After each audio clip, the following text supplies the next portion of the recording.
Salvador Allende asumió en 1970 como presidente de Chile, siendo el primer político de orientación socialista en el mundo, que accedió al poder a través de elecciones generales en un Estado de Derecho. Su gobierno, de marcado carácter reformista, se caracterizó por una creciente polarización política en la sociedad y una dura crisis económica que desembocó en una fuerte convulsión social. La posibilidad de ejecutar un golpe de Estado contra el gobierno de Allende existió incluso antes de su elección. El gobierno de Estados Unidos, dirigido por el presidente Richard Nixon y su secretario de Estado Henry Kissinger, influyeron decisivamente en grupos opositores a Allende, financiando y apoyando activamente la realización de un golpe de Estado. En la mañana del día martes 11 de septiembre de 1973, las Fuerzas Armadas y de Orden controlaron rápidamente gran parte del país y exigieron la renuncia inmediata del presidente Allende, quien se refugió en el Palacio de la Moneda. Tras el bombardeo, Allende muere y la resistencia fue neutralizada. El golpe de Estado marcó el fin del gobierno de la Unidad Popular y fue seguido por el establecimiento de una junta militar liderada por Pinochet. Chile, que hasta ese entonces se mantenía como una de las democracias más estables en América Latina, entró en una dictadura militar que se extendió hasta 1990. Durante este periodo fueron cometidas sistemáticas violaciones a los derechos humanos, se limitó la libertad de expresión, se suprimieron los partidos políticos y el Congreso Nacional fue disuelto.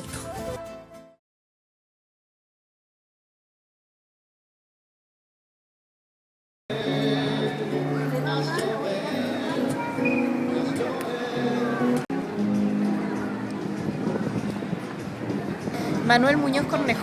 El mismo 11 de septiembre fue detenido. Luis Alberto Muñoz Bravo, ejecutado el 15 de septiembre del 73, camino a Cerro Moreno. Freddy Araya Figueroa, ejecutado el 4 de octubre de 1973.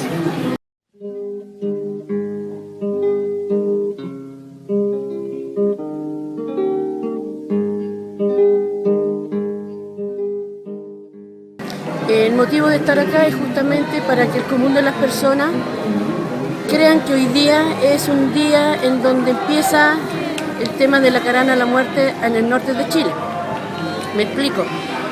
El caso de Tocopillas, son varias las personas que fueron ejecutadas en la villa, en la mina La Veleidosa prácticamente, y después empieza lo que es la caravana en Antofagasta, La Serena, Copiapó y prosigue para el sur. En septiembre a las 12 del día lo sacaron de la oficina en la que estaba trabajando, era subgerente de Soquimich, y lo tomaron detenido. 3 días supuestamente estuvo en la cárcel, pero nunca lo dejaron ver en esos 3 días. Después de los 3 días ya dijeron que se había perdido el rastro, que no sabían, no dieron más informaciones, y hasta el día de hoy, pues ya han pasado 41 años de su desaparición, y si bien hay personas que están detenidas por el caso, no han querido dar información dónde están los cuerpos, qué se hicieron con las personas. Entonces estamos en esa lucha, pues, de que ellos puedan hablar y nosotros poder darle sepultura a nuestros deudos, por lo menos saber qué pasó con ellos, para ya sanar las heridas y descansar un poco de toda esta lucha y de toda la pena que nosotros tenemos como familiares.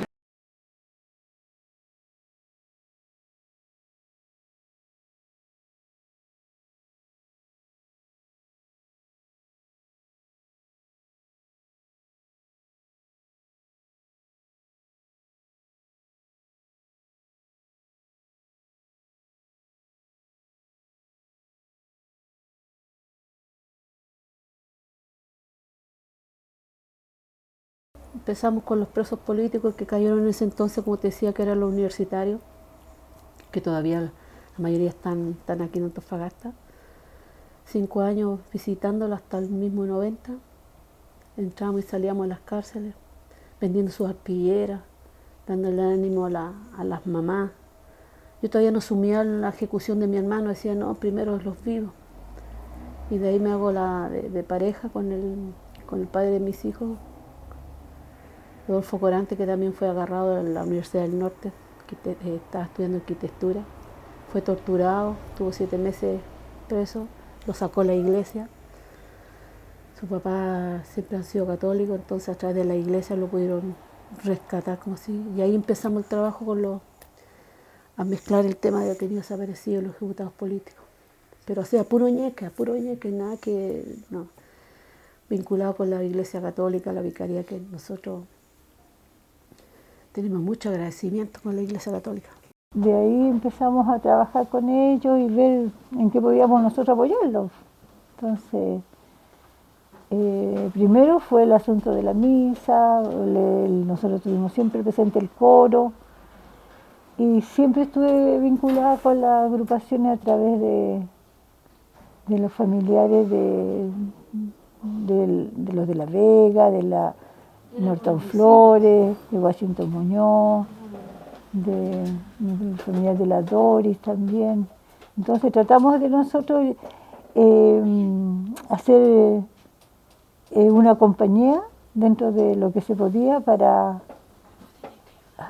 mitigar un poco el tremendo dolor que significaba perder en forma repentina un familiar sin tener ninguna culpa, ser personas honestas, trabajadoras, que creen en una sociedad más justa, más solidaria, más fraterna. Entonces, ver que sus sueños, sus utopías, que podían ser realidad en un gobierno del pueblo, de la noche a la mañana desaparecen y que a ellos a todos lo ajustician y los fusilan, los ejecutan y los detienen sin tener mayores delitos, ser delincuentes ni ser personas que hayan cometido un delito en contra de las personas, sino que al contrario, eran personas que eran comprometidas con una sociedad más justa, más solidaria. Entonces, eso es como que también uno le hace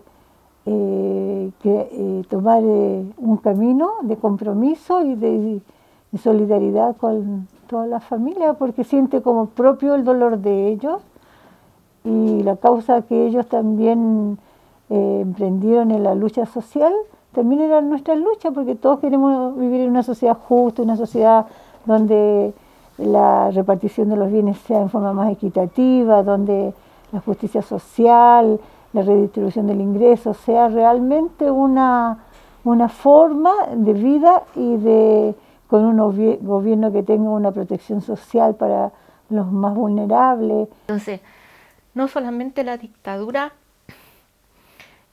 afectó a los adultos, nos afectó a los que quedamos, porque mi papá no me reconoció, no porque no quisiera, es porque mi abuelo era de derecha y mi mamá quedó embarazada siendo menor de edad. Y él era divorciado, entonces para mi abuelo un divorciado de derecha y con su hija, o sea, de izquierda y con su hija y él siendo de derecha, era imposible, o sea, no. Y ahí quedé, pues. Entonces yo siempre pensé, ¿qué hubiese sido de mí, de mi historia, si yo lo hubiese conocido? Porque después con el tiempo he ido conversando con otra gente de su familia y él dice que efectivamente él se vino a radicar a Tocopilla con la idea de estar cerca de donde estaba mi mamá conmigo. Entonces son cosas así, y ¿cuántos de nosotros que hemos pasado por estas cosas? Yo tenía 12 años y esos 12 años me significaron ser muy observadora. Como te contaba, que los allanamientos que tuvimos en nuestras casas, la forma como nosotros nos sacaban, nos decían que si no nos decíamos dónde estaba nuestro hermano, íbamos a ser todos ahí mismo en Tocopilla, en la punta, abajo de la huella 3 puntas, porque era toda una esquina. Sabíamos que todos veníamos de familia comunista. Y eso significó constantemente esperar la noche vestido para que nos sacaran en la madrugada. Entonces, todo eso lo vi como niña. Y lo peor fue cuando mataron a mi hermano en la quebrada, o sea, lo mataron en la mina Velaidosa. Se sintieron los vehículos cuando subieron. El tema es que el doctor Toñola y varios más, que eran 6, los tiraron a la mina y el resto no sé por qué lo llevaron porque los demás eran de Santiago, uno no eran de ahí, a él lo llevaron a la morgue. Y cuando pasó el dato, porque éramos muy conocidos, mi hermano, que estaba en la morgue, mi papá con mi tía, mi viejo poco menos que... Fue porque mi mamá, al saber en la radio el mando tanto que había aplicado la ley de fuga a mi hermano, fue a la comisaría y dejó la embarrada. Tuvieron que doparla. Mi vieja estaba dopada. Y mi papá con mi tía fueron a reconocer el cuerpo y 2x3 arriba dentro del cajón y sellado y no más de 10 personas y a dejarlo al cementerio.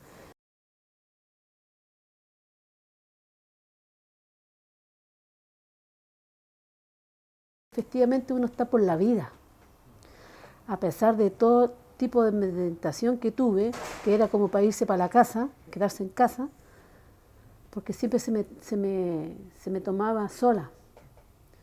¿Ya? Sé lo que es estar comunicada, sé lo que es ser golpeada en una comisaría.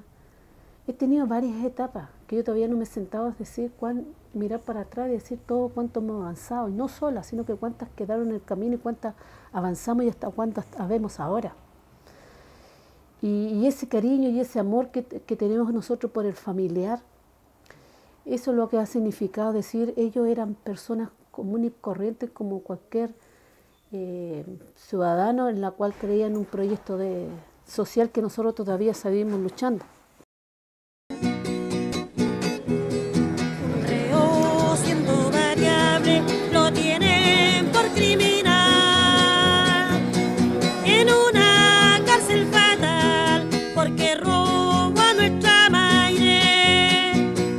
Además, un santo grande junto con un chiquitito se ha robado un santo Cristo, lo contaré como ejemplo. Y en lo profundo de un tiempo se robó el Cali bendito. Bueno, nosotros como región, de que no nos olvidemos que fuimos parte y somos parte de la historia de Chile, que esto tiene que seguir en nosotros, no porque nos quedemos pegados en el pasado, sino porque queremos que el pasado no se vuelva a repetir.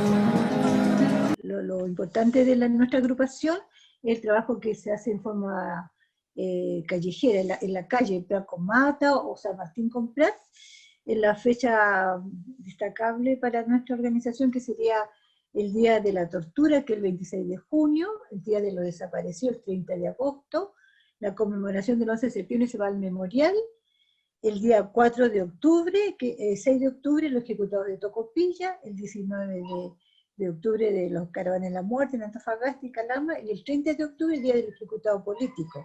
Y también conmemoramos la conmemoración de la Declaración Universal de la Declaración de Derechos Humanos, que es el 10 de diciembre.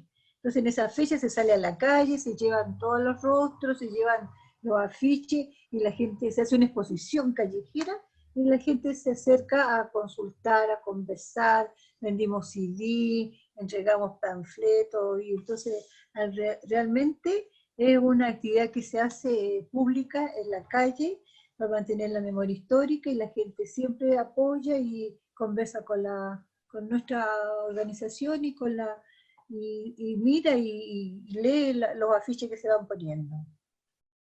Este año sí se respetó, se discutió con todos los familiares, todos quedamos de acuerdo, que fuera una imagen de una mujer como una forma de como que estaba embarazada, como que iba a dar a luz, y eso lo identificaba en cierto sentido a todos los que estábamos, y la mayoría de las mujeres. En todos estos años esta agrupación a mí me ha servido mucho, me ha servido para aliviar mis penas, para ver la historia de las otras compañeras, de los otros compañeros, que ellos los vivieron en carne propia. Conozco muchas personas que fueron torturadas, cosas terribles. Entonces es una lucha que nosotros tenemos en común. Ese memorial a nosotros nos dice siempre, cada vez que pasamos por ahí, aquí estamos, esto pasó, luchen, sigan adelante. Y eso, por eso los memoriales no se pueden extinguir, tienen que seguir.